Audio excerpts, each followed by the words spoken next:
अस्सलाम वालेकुम। उम्मीद है आप सब खैरियत से होंगे। आज हम बनाने जा रहे हैं आइसक्रीम। बाज़ार जैसे बनाएंगे, वो भी घर में पड़ी चीज़ों से बनाएंगे, शॉर्टकट तरीके से, बहुत ही सिंपल और आसान तरीके से। वीडियो पसंद आए तो लाइक और शेयर ज़रूर कीजिएगा। तो चले इस मज़ेदार सी रेसिपी को बनाना शुरू करते हैं। बिस्मिल्लाहिर्रहमानिर्रहीम। यहाँ पे 1 लीटर मैंने दूध लिया। ये फुल फैट दूध है और ये उबला हुआ नहीं है। तो थोड़ा सा इससे अलग कर देते हैं और फ्लेम को जो है हाई कर देते हैं। बस हाई फ्लेम पे इस दूध को उबालने के रख देते हैं। तो जैसे ही इसमें उबाल आ जाए तो बस हमने ऐसे इसमें मुसलसल चम्मच चलाते रहना है ताकि ये दूध गिरे ना और नीचे से लगे भी नहीं। अगर साइडों से जम रहा है तो उसको भी साथ साथ शामिल करते जाना है। उससे भी हमारी आइसक्रीम का जो टेस्ट है वो अच्छा सा क्रीमी सा हो जाता है। तो अब आप देख सकते हैं कि हमारे दूध में अच्छा खासा उबाल आ चुका है। तो बस इसी स्टेज पे इसमें चीनी शामिल कर देंगे। ये 1 कप मैंने चीनी ली है, ये साबुत चीनी है। और अगर आप चाहें तो कम भी ले सकते हैं, आधा कप चीनी भी आप ले सकते हैं, लेकिन 1 लीटर के हिसाब से 1 कप बिल्कुल परफेक्ट मेजरमेंट होती है। चीनी शामिल कर देंगे। चीनी को दूध के साथ मिक्स करते हुए अच्छी तरह कुक करेंगे ताकि हमारी ये जो चीनी अच्छी तरह मेल्ट भी हो जाए और ये जो दूध है थोड़ा सा और भी क्रीमी हो जाए। थोड़ा सा ये जो है उबालते हुए इसका जायका और भी अच्छा हो जाता है।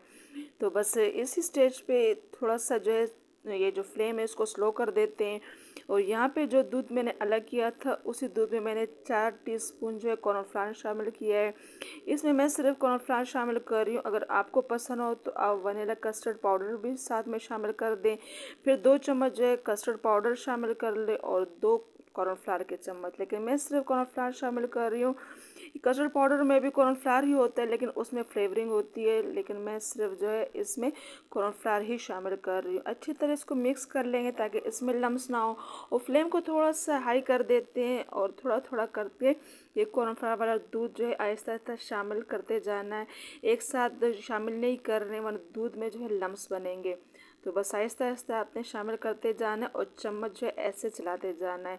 तो आप देख सकते हैं कि हमारा दूध जो है अच्छा खासा जो है वो गाढ़ा हो चुका है। थोड़ा सा जो है 1-2 मिनट इसको पकाएंगे ताकि ये दूध भी अच्छी तरह पक जाए इस कॉर्नफ्लावर के साथ और कॉर्नफ्लावर भी अच्छी तरह जो है पक जाए। इससे जो इसकी स्मेल सी होती है ना वो ख़त्म हो जाएगी। तो बस साइडों से ऐसे इसके साथ शामिल करते जाना है। तो बस आप देख सकते हैं हमारा दूध जो अच्छा खासा गाढ़ा हो चुका है।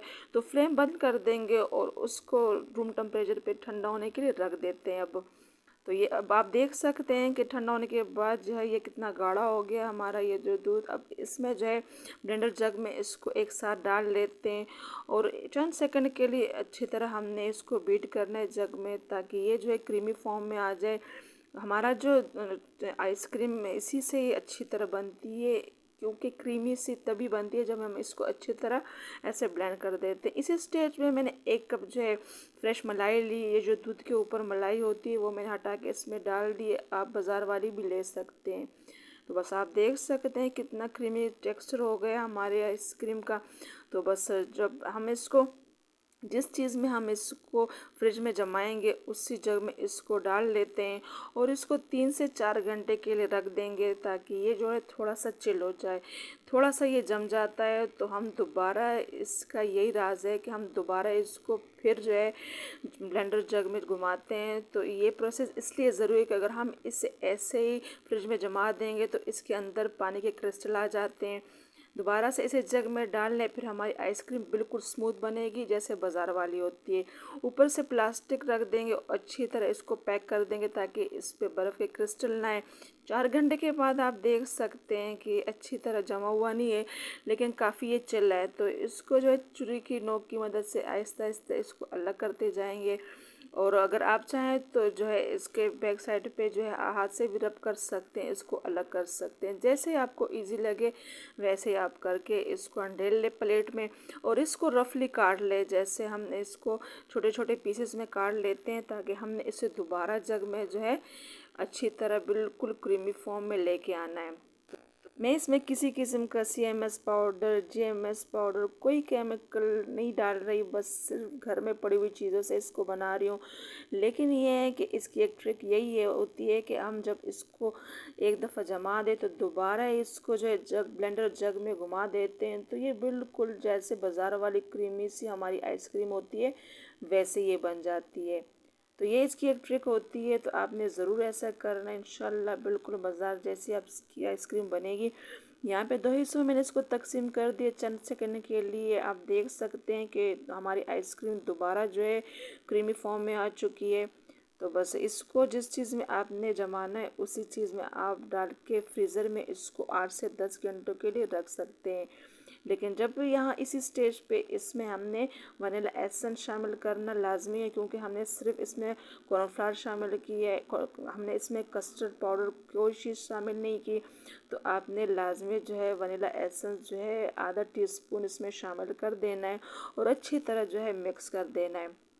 तो बस ऐसे ही इसको जो है प्लास्टिक से ढक देंगे और ढक्कन ऊपर रख के इसमें 8 से 10 घंटे के लिए फ्रीज़र में इसको जमाने के लिए रख देते हैं। 10 घंटे के बाद आप देख सकते हैं अल्हम्दुलिल्लाह बिल्कुल हमारी परफेक्ट जो है आइसक्रीम बिल्कुल तैयार हो चुकी है। इसको हाथ की मदद से ऐसे रब करें या पानी के अंदर रख दें ताकि ये जो इस बर्तन से आसानी के साथ अलग हो जाए। ऊपर से आप किसी भी ड्राई फ्रूट की मदद से इसकी टॉपिंग करें, जो भी आपको पसंद हो। अगर आप इसको ऐसे ही भी सर्व करेंगे तो भी ये बहुत मज़े की बनती है। छुरी की मदद से इसको काट लेते हैं, तो काटने से ही आपको पता चल रहा है कि कितना क्रीमी हमारा जो आइसक्रीम वो है ये तैयार हो चुका है बिल्कुल बाज़ार जैसा। तो उम्मीद है कि आज की वीडियो आपको अच्छी लगी हो। अगर अच्छी लगी है तो चैनल को सब्सक्राइब करने में बिल्कुल कंजूसी ना करें। इंशाल्लाह नेक्स्ट वीडियो के साथ फिर हाजिर होंगे, तब तक के लिए अल्लाह हाफिज़।